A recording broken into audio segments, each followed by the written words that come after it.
Hey y'all, it's Dave Isaacs.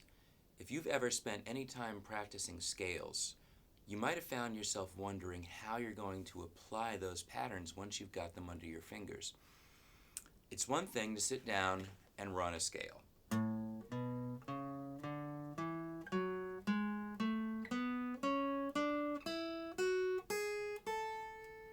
So that's an A major scale in the 4th position. I'm working off the 6th string, 5th fret root, and this is probably a familiar fingering. It's often one of the first ones people learn. Starting off with the middle finger, here's the fingering pattern.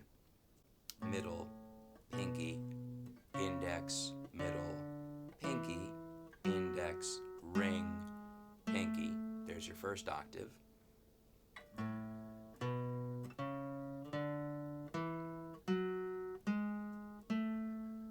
And then continuing on, 3rd string, index, ring, pinky, 2nd string, middle, pinky, 1st string, index, ring. That may be familiar to you. If it's not, you should learn it now. I'll run it through once more.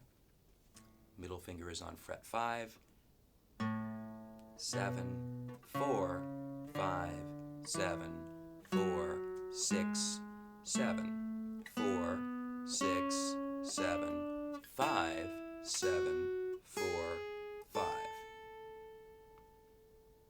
Now those frets, of course, applying to the key of A major.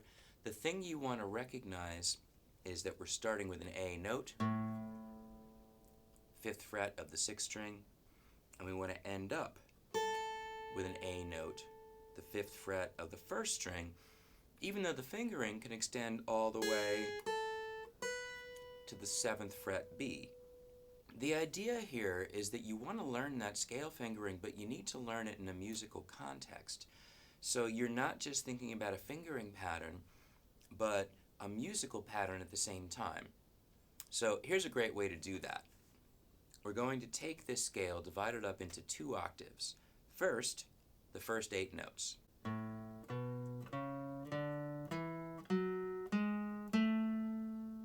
So that's identifying our starting root and our completing octave. Now from that octave, 8 more notes.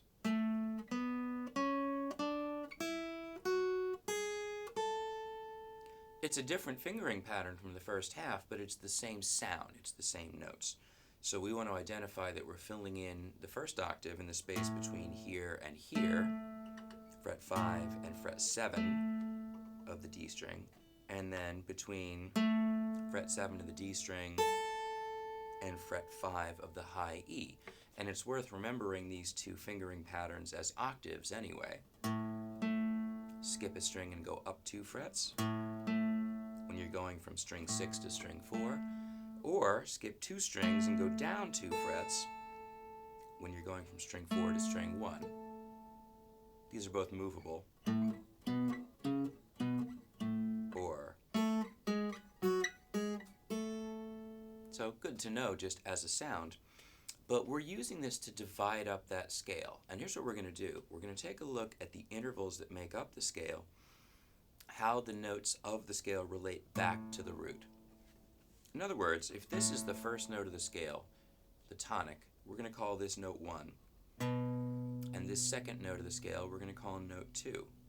So you might start off by just practicing 1, 2, 1. And if you can sing it, even better, because you want to get the sound of note 2 into your ear along with the visual of where it is. Then the first 3 notes, 1, 2, 3, and then filling in and going directly to the 3rd, 1, 3, 1. Relate that back to 2, 1, 2, 1, 1, 3, 1, up to note 4. 1, 2, 3, 4, 3, 2, 1, 1, 4, 1. Note 5. 1, 2, 3, 4, 5. 1, 2, 3, 4, 5, 4, 3, 2, 1, 5, 1.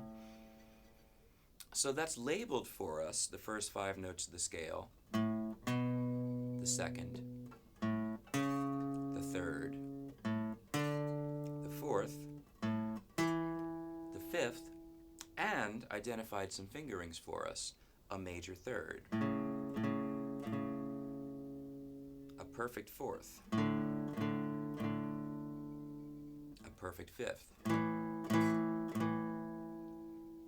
You come to recognize the shape on the fingerboard and the sound of the upper note against the lower. Let's keep going. 1, 2, 3, 4, 5, 6. 1, 6, 1. 6, 5, 4, 3, 2, 1. 7. 1, 2, 3, 4, 5, 6, 7. 1, 7. And the octave.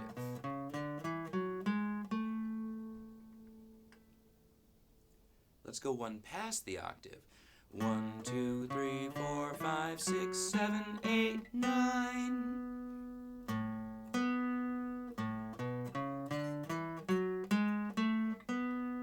And understanding that ninth relative to your octave. It's one above. Bum. If you can hear where that octave is relative to ninth, that's great. Resolve to hear. And the same thing with the seventh. 7, 1. So we've mapped out where each of these notes are. We can now create a chord from root, third, fifth, the major triad. Fill it in with the octave. 1, 3, 5, 1. How about a major seventh? 1, 3, 5, 7. How about a dominant seventh? 1, 3, 5, minor 7. How about a 6? 1, 3, 5, 6. Octave, major 7th, minor 7th, 6th. 5, 4, 3, 2, 1. How about a major 9th? 1, 3, 5, 7, 9.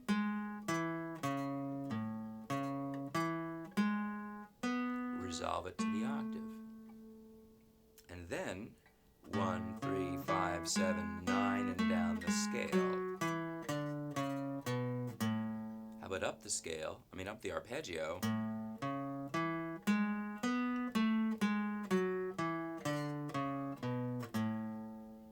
How about up the scale and down the arpeggio?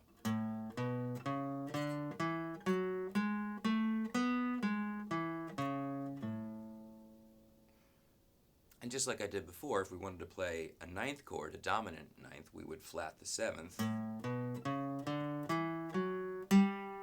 And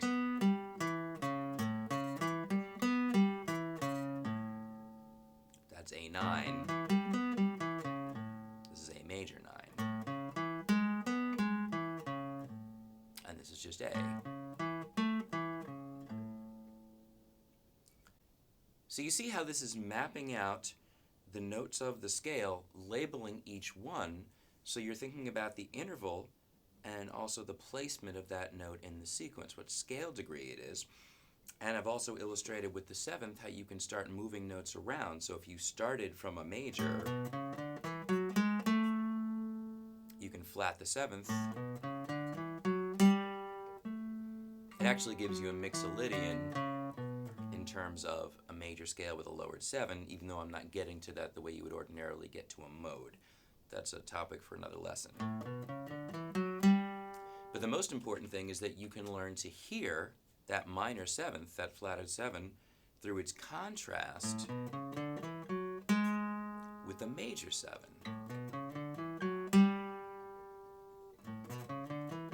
Octave,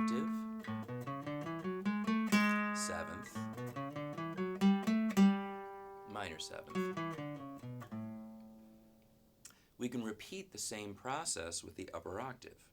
1, 2, 1, 1, 3, 1, 1, 2, 3, 2, 1, 1, 2, 3, 4, 3, 2, 1, 4, 1, 1, 2, 3, 4, 5, 4, 3, 2, 1, 5, 1, noting the second, the third, the fourth, the fifth. So while we're at it, the 6th,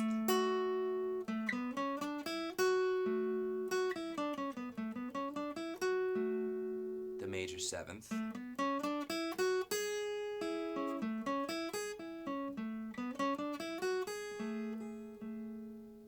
the octave, the 9th,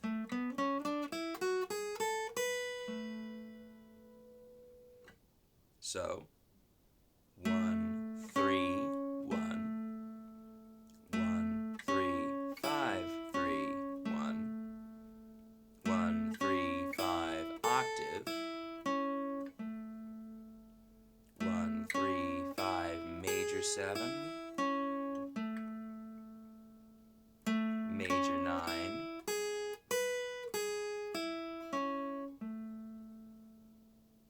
dominant,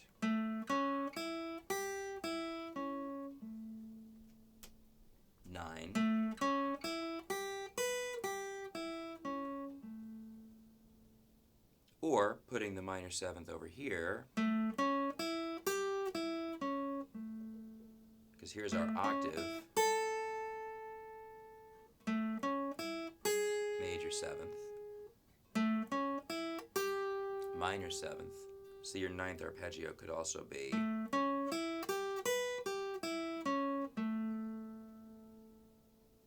now let's go up the scale down the arpeggio. That's the major 9. Up the arpeggio down the scale.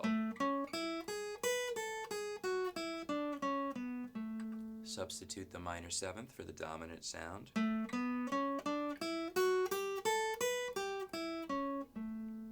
And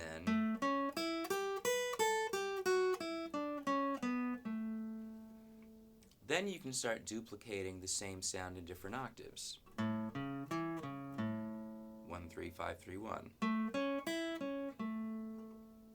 1, 2, 3, 4, 5. As you get more advanced with this, you can play little melodic figures and try to duplicate those.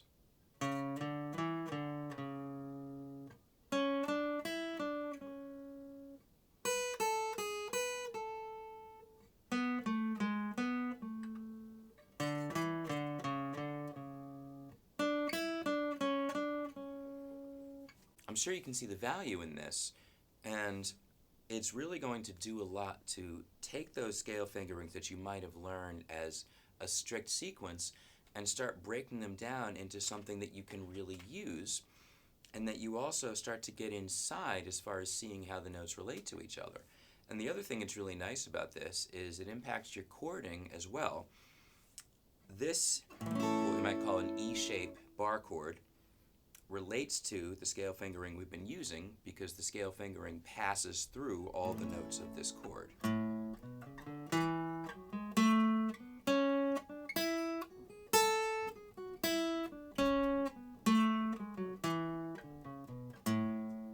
So the thing is, if you've identified, for example, that we know this note is a third, then when you play that major bar chord, apply the theory, flat the third, major becomes minor. So you could take, for example, your dominant 7th arpeggio, let's say we're doing it here, or dominant 9th, and make that into a minor 9th by flatting the third.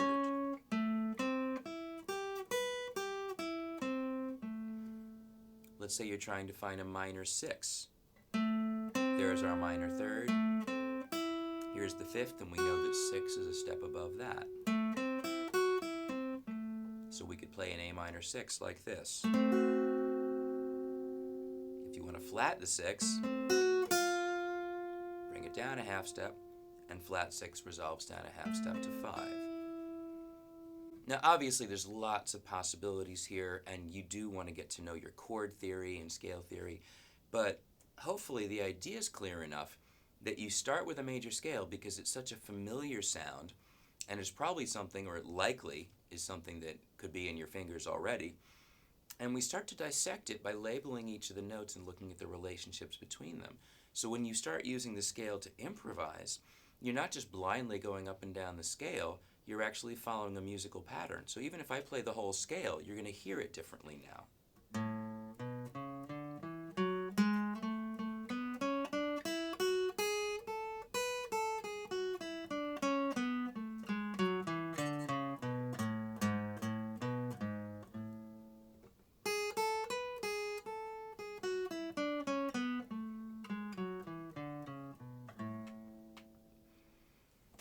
This is understanding that will really help you make music out of these scales, and you can apply this same idea to all your scale fingerings. Take a look at the PDF linked below if you want examples of this whole system, and I need to give credit where credit is due as well. I'm borrowing these ideas from Jamie Aebersold, and specifically his excellent book, How to Play Jazz and Improvise, Volume 1, which is back here behind me on the music stand.